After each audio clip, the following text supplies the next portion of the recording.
Welcome back. I'm with the SAFTU General Secretary Zwelinzima Mavavi, Center for Development and Enterprise Director, and Bernstein, Free Market Foundation Director Leon Lowe, and political economist Professor Patrick Bond. Let me turn to my right and ask you, Leon Lowe, that we're talking government having to stimulate the economy. But generally speaking, it is the function of the business sector and other role players there. How do you rate the way the different stakeholders in South Africa's economy are dealing with the challenge facing the country? That's one part. Second part of the question is, this is not a new problem. One could have said it a long time ago that we're going to end up right here. I've had the talk of own goals being scored I don't know how many times over the past few years. So who should do what and when? You know, when they babble on endlessly about stimulating the economy, I wonder if they're planning a massage parlor or an economy. What we should do is stop stifling the economy. What has happened is that we started in 1994 having declined in the World Index of Economic Systems from freer to less free, from about 40 to about 120. We then went up to about 35, 40. In other words, becoming one of the world's freest economies. We grew in the first decade. Now we're right back down to 100 or so. In other words, we become less free. Now what that means in simple language is the private sector, by which I include informal traders, peasant farmers, backyard operators, and the biggest companies, they have been smothered under a tsunami of red tape, regulations and taxes. Just to give you one simple taste, about 16,000 financial services providers were deregistered by the Financial Services Board. Not one big bank or insurer was. What color do you think those financial service providers were? What color and race do you think their customers were? And the Financial Services Board has the temerity to boast to Parliament how many emerging business people it threw out of business. We now have the so-called Twin Peaks thing, will be even worse. So what we're seeing is a smothering of people. Now, I'm about to bring, with, it might surprise people, the political party that's going to be my colleague in this, we, the Free Market Foundation. I can't mention them yet because I don't have their permission, but everyone will be startled. A constitutional case against the Ekurhuleni Council for preventing people living in a shantytown, Marathon and Delport, from uplifting their own living standards. They may not convert their tin shack into a brick building. They may not put in their own plumbing. They may not put in their own paving. They are oppressed in the most obnoxious and extreme way by our old apartheid town planning laws, zoning laws, safety laws, building codes, etc., etc. What we need to do is stop smothering people. We don't need to stimulate people. We just have to stop putting our foot on their throat. What the government's policy is like is this. Imagine a mother sitting with a baby on her knee. She's got a bottle feeding the baby with one hand, and the other hand she's throttling the baby and squeezing its throat. So we try to stimulate and throttle all at the same time. That's not how to treat a baby. What? Professor Bond? Well, looking at the role of the different stakeholders. Yeah, no, I think Leon's great with these metaphors, but there's a better way to understand the deregistration of machinistas. Those of us in debt, I think it's all of us, have been really wrecked by excessive interest rates. And machinistas, and I'm hoping not just the 100 and some, but also some of the big banks that do much the same through excessive fees and interest charges. But particularly because we know from the Competition Commission that those big banks are also ripping us off. They do currency manipulation. I think those would be the things, if a stimulus is going to work, it would be to make sure money gets to the base. The credit system with these extremely high interest rates, we're paying fourth highest in the world of the countries that issue 10-year bonds in the world markets. And if you want to lower the interest rates, that would be stimulus. Look, if you do that, though, you have to put on exchange controls. Sorry, a little throttling of your WMC, Western multinational corporate friends, so that the money stays in the country and floats around instead of being whisked abroad through illicit financial flows. So exchange controls as a first measure. Then you've got the space to lower the interest rate. Those of us in debt, I think, will all appreciate that as a way to stimulate our recovery. Well, there are other symbolic things that the president probably could have done, you know, whatever stimulus package we're talking about and whether it will happen or not happen.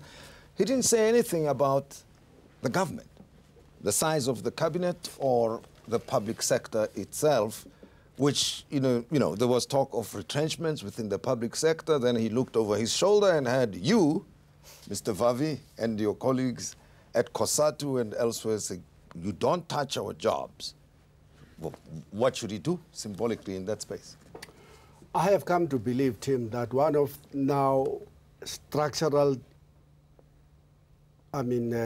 deficiencies of this economy is the state of efficiency, or just not knowing whether it's now day or night in the government. The government has now become a structural deficiency to further growth in the economy. A government, for example, I was just making the point just recently, a government that can't find out who's touching trains for months, that government have collapsed, doesn't have capacity anymore.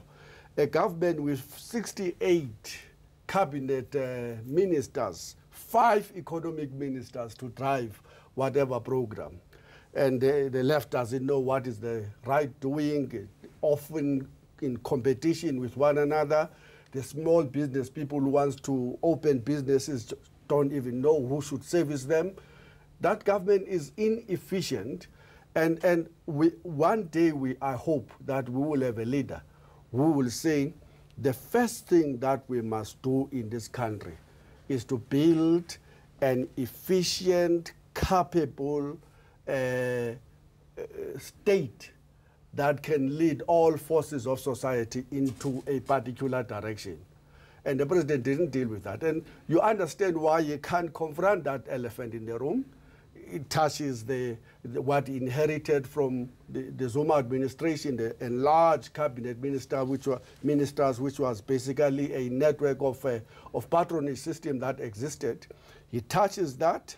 He is facing an NGC threat.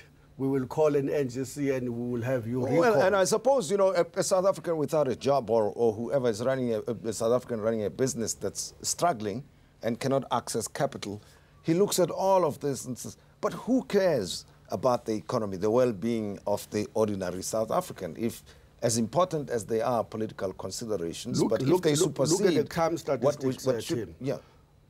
We are told 57 people die in this country violently. Every day. Every day, one day.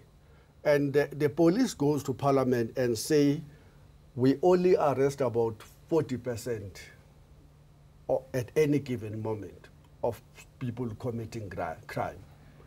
They go further, they say, we only have about 14–15% conviction rate. For women, sexual offenses, we have about 9, 10, 11.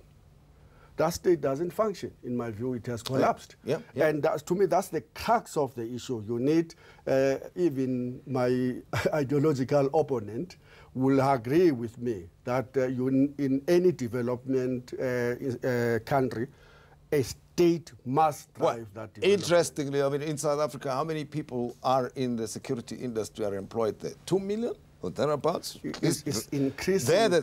There's growth, at least. Fastest growing because we are insecure, because we're scared, because we've become prisoners. I want to hear your views on this efficiency matter. So let me make a few points. The first is South Africa does need an honest and effective smart state. We need them to do the basics. They need to protect all of us from crime, and they need to put some people in jail when they're corrupt. It would be very nice if we could get a few people, you can name who you want, in orange overalls in our jails. So that's really important, and we need a state that does that. I think it should be the state is bloated and overpaid, and we're going to have to deal with that. On the other hand, I think what the president was signaling, and it's only a signal, which if it materializes, I would support. He was signaling that certainly with respect to infrastructure and this big infrastructure fund over the next 5 years, he was saying, because we've heard this story before, but what he said that was different, we will need the expertise of the private sector and to implement as well as to leverage this money to get additional money. I think that's very positive, and we should welcome that if it materializes.